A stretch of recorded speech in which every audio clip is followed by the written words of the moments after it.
my wanting and discontent mind can be a constant companion, disrupting my contentment. One example that kind of always makes me smile and laugh that I've noticed for myself over the years is my discontent with the home I live in. And as I imagine most of us, if not many of us, have had the experience of moving. I've moved several times in the course of my life. And being a slow learner, as Bill says, it's taken me many years to notice that almost as soon as I move into a house, I begin noticing what I'm discontent with in that house and thinking how other homes are better. And maybe I made a wrong decision, and it makes me a little bit unsettled. And I've certainly moved often enough to realize that this discontent is not about the house being enough. It's about my wanting mind. The last time I moved about 7 years ago, I noticed that the online real estate postings were still popping up in my email. And I'd click on them and think about finding a more perfect house. And I finally realized that this continuing search didn't feel good. It fueled my discontent. And just as we've practiced with other difficult feelings, I could notice, discontent, disquiet, and the embodied experience and see it for what it is. There you are, my wanting mind. I feel your restlessness, that bit of agitation, that tension that arises. So maybe some restraint might help. Maybe not clicking on the emails, or better yet, blocking that whole email site from never appearing on my emails again. I don't need it anymore. But I also began wondering, how could I also cultivate more contentment? And for me, the practice of gratitude really helps support that cultivation of contentment. Okay, I see you and I feel you, my wanting and my discontent. Now let's settle down and refocus on what you do have and can appreciate. Then I can begin considering what I am grateful for. A home that is cozy and warm with a lovely patio and lovely rooms, really more space than I need, a lovely, safe neighborhood, good and kind neighbors, and so forth. And notice the change in my body, the easing of tension, the softening and opening of my heart as the spaciousness of gratitude blossoms.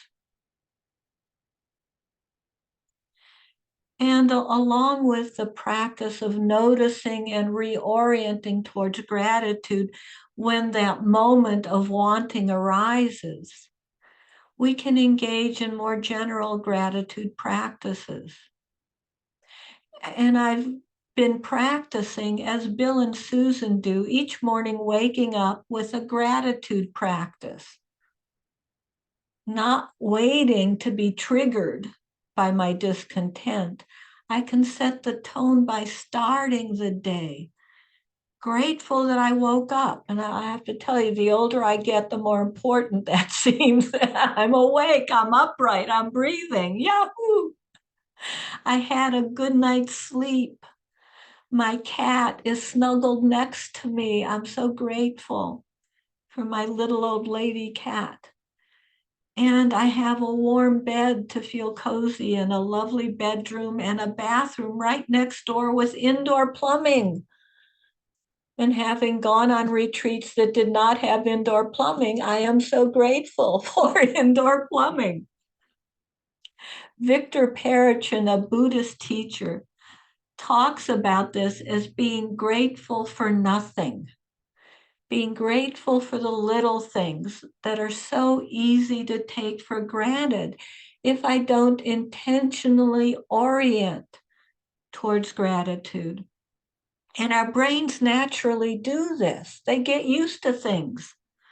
What we have becomes ordinary, just the usual. Our brains adapt and they go on the lookout for new and shinier and novel things to play with.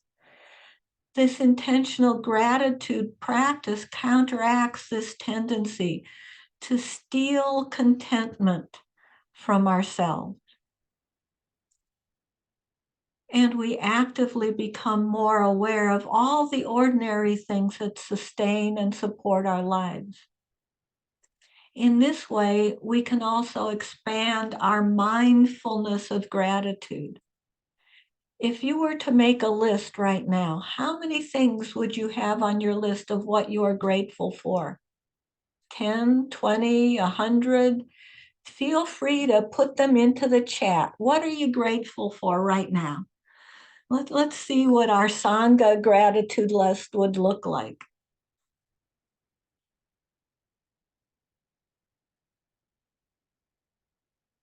Let's see what we've got here.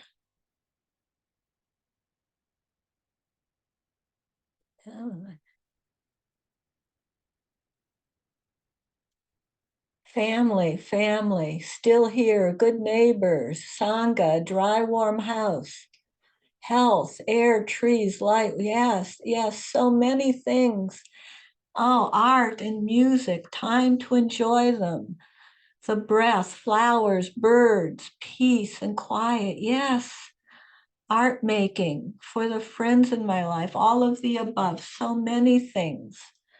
Thank you. Carpenters who built my house, absolutely. Yeah.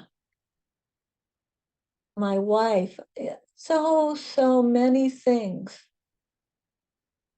to be grateful for. And we could keep going, and hopefully we will keep going, keep growing our list and expand mindfulness to deepen our awareness so that we can see more clearly all of the things, all of the causes and conditions that work together, the interbeing that makes our life possible. And just as we might take time at the beginning of each day, we can expand that. Maybe time at meals to be grateful for all the causes and conditions that make this meal possible. I really like, with my first sip of grapefruit juice at breakfast, to think about everything that went into bringing me that grapefruit juice. All the people, seen and unseen, whose work and efforts went into cultivating that grapefruit juice, transporting it, putting it in the store, getting it to me, and the sun and the rain and the earth and the insects, and that made it all possible. It's amazing when we give ourselves the opportunity to think of the gratitude for all of that, for all of that. And at the end of the day, bookending our day with gratitude, thinking of all those who make our lives possible, friends, families, as people have chatted in, benefactors, all those whose work and efforts and time, seen and unseen, our ancestors who made our lives possible.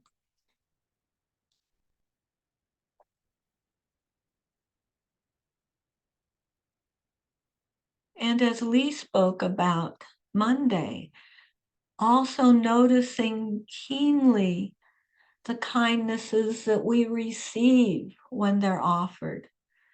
The Buddha said, these two people are hard to find in the world. Which two?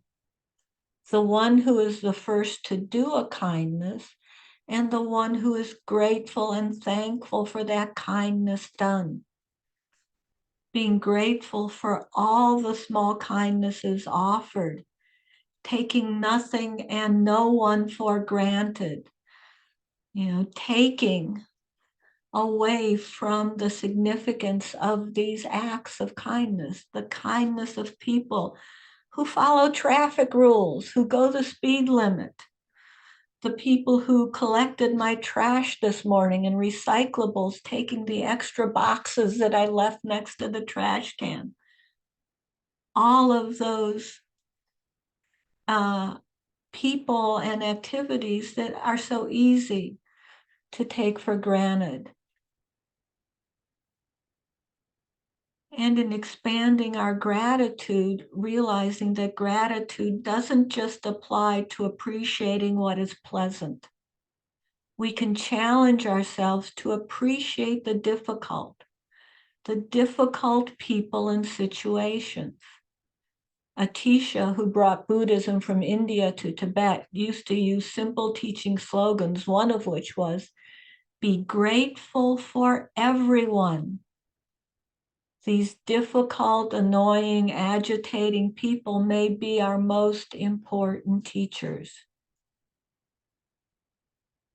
And going one step farther, for what I find has been a difficult practice, practicing gratitude for the capacity to feel badly, to feel the pang of remorse and regret when I have done something harmful, when I have caught myself or been caught stealing someone else's well-being. I am grateful for the capacity to feel distress when I have been unkind or unskillful, to teach me, to help me become a better person. This is, in the Pali term, hiri-ottappa, the cultivation of conscience and concern for the well-being of others as well as myself. We practice the precepts out of empathy and compassion, not out of fear or guilt. This is a practice of valuing others and valuing myself enough so that I don't wish harm, or so that I don't cause harm, so that I don't wish for or take what is not freely offered, and so that I receive with gratitude what is offered in my life, even if what is offered is a difficult lesson. As Jack Kornfield states, gratitude does not envy or compare. It's not dependent on what you have. It depends on your heart. You can even find gratitude for your measure of sorrows, the hand you've been dealt. There is mystery surrounding even your difficulties and suffering. Sometimes it's through the hardest things that your heart learns its most important lessons. This is our path.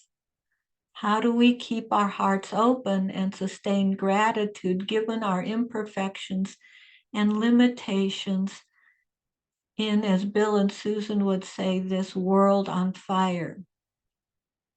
This is the koan of our times. How to keep our hearts open and be grateful in the face of pain and suffering. Again, a quote from Jack Kornfield. As gratitude grows, it gives rise to joy and generosity. We experience the courage to rejoice in our own blessings and in the good fortune of others. In joy, we are not afraid of pleasure. We do not mistakenly believe it is disloyal to the suffering of the world to honor the measure of happiness we have been given. And this resonates with my experience. The more I practice gratitude for all that I do have in my life, the home that I do have, the people who are in my life, the moments of my life, the more joy and contentment I experience. And this leads to more generosity, wishing that all others be happy and well and content. This is not settling for just having enough. But as Lee said on Monday, this is about a feast, about true freedom, abundance, and liberation. So grateful for your presence and for your attention.